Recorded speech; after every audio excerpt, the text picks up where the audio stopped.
Hello साथियों, कैसे हो आप सब। आप सभी का बहुत बहुत स्वागत है आपके अपने यूट्यूब चैनल शिक्षा करियर एकेडमी में। साथियों, जैसे कि जानते हैं कि यूपी आंगनवाड़ी की न्यू वैकेंसी निकल आई है और ये वैकेंसी आपकी फॉर्म भरना स्टार्ट हो गया है।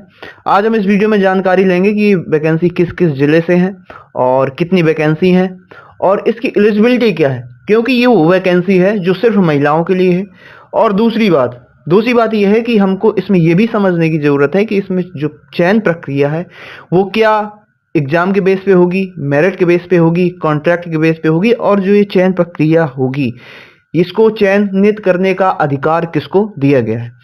तो इस वीडियो में हम इन सभी चीज़ों के बारे में जानकारी लेंगे और देखेंगे कि क्या इसकी एलिजिबिलिटी है, एज क्या है और इसकी मैक्सिमम एज क्या है और फॉर्म भरने में कितना फीस लगने वाला है। तो चलिए वीडियो को शुरू करते हैं और वीडियो को अंत तक देखिएगा। आप सभी जितने भी आपके क्वेश्चन हैं आंगनवाड़ी को लेके वो सभी डाउट इसमें क्लियर हो जाएंगे। एक चीज़ मैं आपको बता दे रहा हूँ, सबसे बड़ी इसमें कंफ्यूजन ये है कि क्या इस बार आंगनवाड़ी में पुरुषों को मौका मिल रहा है या नहीं मिल रहा है। ठीक है, तो चलिए वीडियो को शुरू करते हैं देर ना करते हुए। अगर पहली बार चैनल पर आए हैं तो चैनल को सब्सक्राइब करिएगा, शेयर करिएगा और कमेंट जरूर करिएगा कि आपको वीडियो कैसा लगा। जैसे कि आप यहाँ पर देख रहे हैं, इसमें साफ साफ चीजें लिखी हैं। प्रेषक है अनामिका सिंह, सचिव उत्तर प्रदेश शासन। ठीक है, और जो ये निकली है वैकेंसी, ये वैकेंसी निकली है बाल विकास सेवा एवं पुष्टाहार उत्तर प्रदेश लखनऊ की तरफ से। दिनांक 21 मार्च 2023 का ये नोटिफिकेशन था। इस नोटिफिकेशन के तहत आपकी वैकेंसी निकली है। जो आपका नोटिफिकेशन 21 मार्च 2023 को जारी हुआ था उसके आधार पे आपकी वैकेंसियां अब निकाली गई हैं, जिसके फॉर्म स्टार्ट होने वाले हैं। इसमें आप देखेंगे तो चीजें यहीं पर लिखी हैं। समन्वित बाल विकास परियोजना कार्यक्रम के अंतर्गत आंगनवाड़ी कार्यकर्तियों, मिनी आंगनवाड़ी कार्यकर्ती एवं सहायिका की मानदेय पर नियुक्ति हेतु चयन प्रक्रिया का पुनर्निर्धारण। ठीक है, ऊपर आप करके देखेंगे तो यहां पर सबसे पहली ही चीज लिखी है आपकी शैक्षिक योग्यता क्या होने वाली है, यानी आपकी एजुकेशन क्वालिफिकेशन यहां पर क्या होगी। तो सबसे पहले हम बात करने वाले हैं आयु सीमा की। तो जो आयु सीमा है आपकी, यानी जो फॉर्म भरने वाला है उसकी मिनिमम एज होनी चाहिए 18 साल। न्यूनतम आयु क्या होनी चाहिए 18 साल और अधिकतम आयु उसकी होनी चाहिए 35 वर्ष। मिनिमम एज की बात करें तो 18 साल और मैक्सिमम एज की बात करें तो 35 साल। ठीक है, और आपका जो एज के लिए जो प्रूफ लगेगा, प्रूफ आपका हाई स्कूल की अंक तालिका पर अंकित जन्म तिथि ही मान होगी। ये पॉइंट आपको याद रखना है। ठीक है, चलें आगे। अगर हम बात करते हैं और भी चीजों की कि आपकी जो चयन प्रक्रिया होने वाली है वो किस आधार पे होने वाली है, तो आपकी चयन प्रक्रिया जो होगी वो होगी मेरिट बेस पे। किस बेस पे होगी? मेरिट के बेस पे होगी। आप समझिए या नहीं समझे? चलें, आपकी जो शैक्षिक योग्यता है, शैक्षिक योग्यता यहां पर दी गई है कि आपकी न्यूनतम शैक्षिक योग्यता इंटर होनी चाहिए। क्या होनी चाहिए? इंटर होनी चाहिए। अगर आपने 12th किया है तो आप इसको एलिजिबल हैं फॉर्म भरने के, अदरवाइज आप एलिजिबल नहीं है। ये बात समझे आप कि नहीं समझे? अगर आपने इंटर कर लिया है तो आप ये फॉर्म भर सकते हैं, वरना आप ये फॉर्म नहीं भर सकते। ठीक है, चलें। दूसरी चीज ये है कि इसमें आपको 5 वर्ष में नियमित रूप से मानदेय भुगतान किया जाएगा। ठीक है, आप समझे या नहीं समझे? अगर उसके अंदर कुछ भी आपके साथ कुछ भी ऐसी चीजें होती हैं कि आप कुछ भी गलत कार्य करते हैं या कुछ भी, तो आपको उसके लिए, लापरवाही के लिए आपको इससे बर्खास्त भी किया जा सकता है। अगर आप अनुपस्थित रहती हैं बिना किसी कारण के, अनाधिकृत रूप से अगर आप अनुपस्थित रही तो।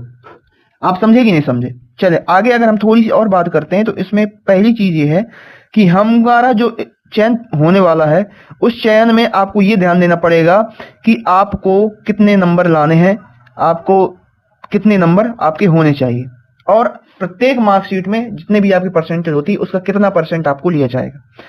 तो यहां पर आप देख रहे हैं एक ही श्रेणी में अधिक से अधिक पात्र अगर अभ्यर्थी हैं उपलब्ध हैं तो उसकी दशा में मेरिट लिस्ट बनाई जाएगी। मेरिट लिस्ट तो आपकी बनेगी। और दूसरी चीज है कि आपके जितने भी मार्क हैं, आप देख रहे हैं अभ्यर्थी द्वारा प्राप्त प्रतिशत अंक को 10 से विभाजित करके जो उत्तर प्राप्त होगा वही उसका अंक माना जाएगा। अर्थात यदि किसी अभ्यर्थी को हाई स्कूल परीक्षा में 45% अंक प्राप्त हुए तो उसे 45/10 बराबर 4.5 अंक प्राप्त होंगे। इसी के आधार पर किसी अभ्यर्थी को ये दिया। मेरे कहने का मतलब है, अगर हम मान लेते हैं कि अगर आपके 10th क्लास में 60% नंबर हैं तो आपको जो मार्क मिलेंगे वो आपके मिलेंगे 6 नंबर। कितने मिलेंगे? 6 नंबर। यानी कुल आपके मेरिट में आपका 10% मार्क ही चयनित किया जाएगा। आप बात समझे कि नहीं समझे? चलें। और दूसरी बात, अगर अंक समान है, अंक समान होने पर एक से अधिक अभ्यर्थी के अंक समान है तो उसमें अधिक आयु वाले व्यक्ति को ही इसमें दिया जाएगा। और अगर आयु भी समान है तो जो शैक्षिक योग्यता जिसकी सर्वाधिक है उसको इस पे चयनित किया जाएगा। आप बस समझे कि नहीं समझे? ठीक है। और दूसरी बात यह है कि ये जो फॉर्म निकला है आपका, वो प्रत्येक जिले का अलग अलग फॉर्म निकला है। जितने भी जिले से फॉर्म निकला है उसकी लिंक आपको डिस्क्रिप्शन में मिल जाएगी। आप अपने जिले के हिसाब से लिंक पर क्लिक करके आप अपना फॉर्म भर सकते हैं। इस फॉर्म को भरने के लिए 18 से 35 साल का होना अनिवार्य है, कक्षा 12 पास होना अनिवार्य है, आप अगर पास किए हो। दूसरी बात है कि मेरिट बेस पे इसका चयन होने वाला है। अगर हम इंपॉर्टेंट बात सबसे पहले ये करें कि अभिलेखों का सत्यापन कैसे होगा, तो 15 दिन के अंदर आपके अभिलेखों का सत्यापन होगा और उसके बाद मेरिट बनाई जाएगी। ये आपकी जिम्मेदारी दी गई है जिलाधिकारी महोदय को। बात समझिए आप।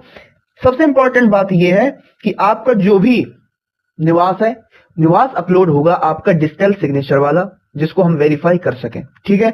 और जितने भी आपके डॉक्यूमेंट अपलोड होंगे वो आपके स्व हस्ताक्षरित होने चाहिए, यानी सेल्फ अटेस्टेड होने चाहिए। ये इंपॉर्टेंट बिंदु आप याद रखिएगा। इसके बाद हम आते हैं और हम बात करते हैं कि अपनी यूपी में हमीरपुर जिला है, उस हमीरपुर जिले से हम बात करते हैं कि यहाँ पे कितनी वैकेंसी यहाँ निकली हुई है। आई बात समझ में कि नहीं समझे? चले, यहां पर आप जैसे कि देख रहे हैं, प्रेस विज्ञप्ति आंगनवाड़ी भर्ती हमीरपुर। हमीरपुर में जो आपका गोहांड है, गोहांड से आप देखेंगे तो यहाँ पे 20 वैकेंसी है। कितनी वैकेंसी है? 20। उसी प्रकार अगर आप देखेंगे सरीला से, तो सरीला से यहाँ पे 14 वैकेंसी है। सुमेरपुर से 26 वैकेंसी है। मौदहा से 64 यानी 64 वैकेंसी है। राठ से यहाँ पर 8 वैकेंसी है। कुरारा से 11 वैकेंसी, मुस्करा से 14। यानी अगर हम हमीरपुर जिले की बात करते हैं केवल, तो यहाँ पर 164 वैकेंसी यहाँ पर निकली हुई है। चीज क्लियर हो गई? यहाँ पे कितनी वैकेंसी निकली हुई है? कुल 164 वैकेंसी। मैं उम्मीद करता हूं आपको ये जानकारी पसंद आई होगी। बस आपको इतना ध्यान रखना है कि आपकी उम्र 18 से 35 वर्ष होनी चाहिए। केवल महिला ये फॉर्म भर सकती है। और वैकेंसी लगभग 27,000 प्लस वैकेंसी है आपकी। कितनी वैकेंसी है? लगभग 27,000 प्लस वैकेंसी, इसकी बम्पर वैकेंसी निकली हुई है। अगर आप इच्छुक हैं इस फॉर्म को भरने के लिए तो आप इस फॉर्म को भर सकती हैं। एलिजिबिलिटी मैंने आपको बता दी है, एज मैंने आपको बता दी है। तो उम्मीद करता हूं आपको जानकारी पसंद आई होगी। इसी प्रकार की और से अधिक जानकारी जानने के लिए हमारे चैनल के साथ बने रहें। चैनल को सब्सक्राइब करें और अपने दोस्तों में जरूर शेयर करें। चलिए मिलते हैं नई वीडियो में नई जानकारी के साथ। तब तक अपना ख्याल रखें। जय